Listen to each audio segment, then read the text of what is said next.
तर आरोपी गोपाळ बदनेला आता कोर्टातून बाहेर आणण्यात आलं। कोर्टानं त्याला पोलीस कोठडी दिलेली आहे।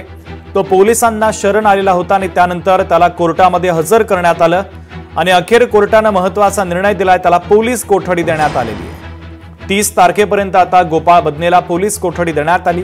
या कोठडीमध्ये आता पोलीस त्याची कसून चौकशी करणार आहे।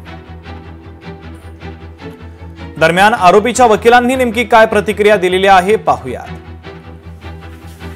आम्ही त्या पोलीस कोठडीच्या मागणीला बचाव पक्षातर्फे आरोपीच्या वतीने विरोध केला। या केसमधला जर बघितलं तर नवीन कायद्यातील तरतुदीनुसार BNS नुसार 106, 108 आणि 64(2) नुसार त्याच्यावर आरोप ठेवण्यात आलेले आहेत आणि या केसमध्ये आरोपी गोपाळ बदनेचा कुठलाही सहभाग नाही। त्याला खोट्या केसमध्ये गुंतवलेलं आहे। आपण केस जर बघितली, या केसमध्ये जे आरोप आहेत ते ती जी पीडित महिला आहे, पीडित डॉक्टर आहेत त्या, आणि त्यांचं शिक्षण MBBS पर्यंत झालेलं होतं आणि ते फलटणमध्ये आरोपी नंबर 2 प्रशांत बनकर याच्याकडे भाड्याने राहत होत्या। आणि या केसमधला सगळ्यात महत्त्वाचा जो मुद्दा आहे, तिचं स्वतःचं घर असताना फलटणमध्ये ती हॉटेलमध्ये रूम घेऊन भाड्याने राहते आणि फिर्यादीमध्ये सुद्धा आणि तिने हातावर लिहिलेल्या हस्ताक्षरामध्ये सुद्धा ते हस्ताक्षर तिचं आहे नाही, ही न्यायप्रविष्ट बाब आहे।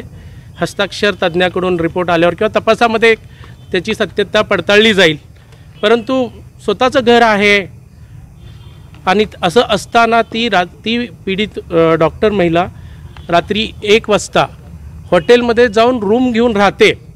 याचा अर्थ तिला त्या ठिकाणी काहीतरी त्रास झाला, तिला राहणं अशक्य झालं आणि तिने केलेल्या आरोपामध्ये गेली 4 महिने सह आरोपी तिला त्रास दिसतोय असा तिचा आरोप आहे। मला त्या आरोपाबद्दल या स्टेजला कारण आरोपीकडून घेतलेल्या माहितीवरूनच मी जे काय ते आपल्यासमोर बोलतोय। मी या आत्ताच्या घडीला त्याच्या सत्यतेबद्दल मी काही कमेंट करत नाही, परंतु जर बघितलं याच्याविरुद्ध जर आरोप केलेला गोपाळ बदनेंविरुद्ध पोलीस अधिकारी असल्यामुळं थोडासा मीडियामध्ये हा प्रश्न उचललेला आहे। मीडिया ट्रायल पण चालू आहे, परंतु सत्य तपासामध्ये येईल, तपासामध्ये कळेल। कारण तिने जे आरोप केलेत बलात्काराचे त्याही आरोपांचं आम्ही खंडन केलेलं आहे। कारण जर एखाद्या स्त्रीवरती जर बलात्काराचा आरोप केलेला असेल तर ती स्त्री बलात्कार कुठे झाला, किती वाजता झाला, कुठल्या ठिकाणी झाला, किती तारखेला झाला, या गोष्टींच्या तारखा ती लिहून ठेवेत। पण आणि या गुन्ह्यामध्ये ही फिर्यादीमध्ये किंवा सरकार पक्षाने केलेल्या आरोपाची एक ही बाब आहे।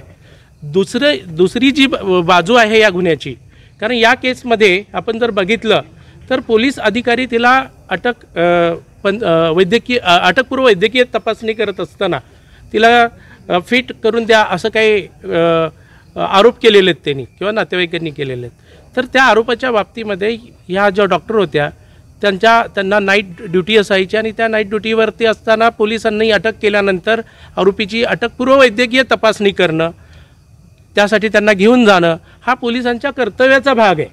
त्यांनी काय दुसरं चुकीचं गैर केलं असं मला नाही वाटत।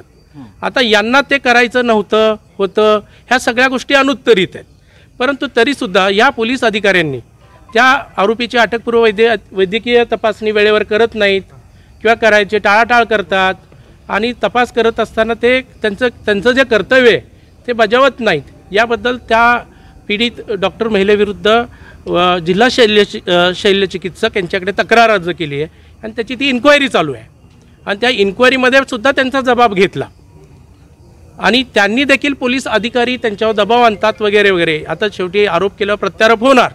त्यांनी सुद्धा त्या पोलीस अधिकाऱ्यांविरुद्ध तक्रार केली आणि त्या तक्रारी केलेल्या पोलीस अधिकाऱ्यांमध्ये या आरोपी गोपाळ बदनेंचं सुद्धा नाव आहे।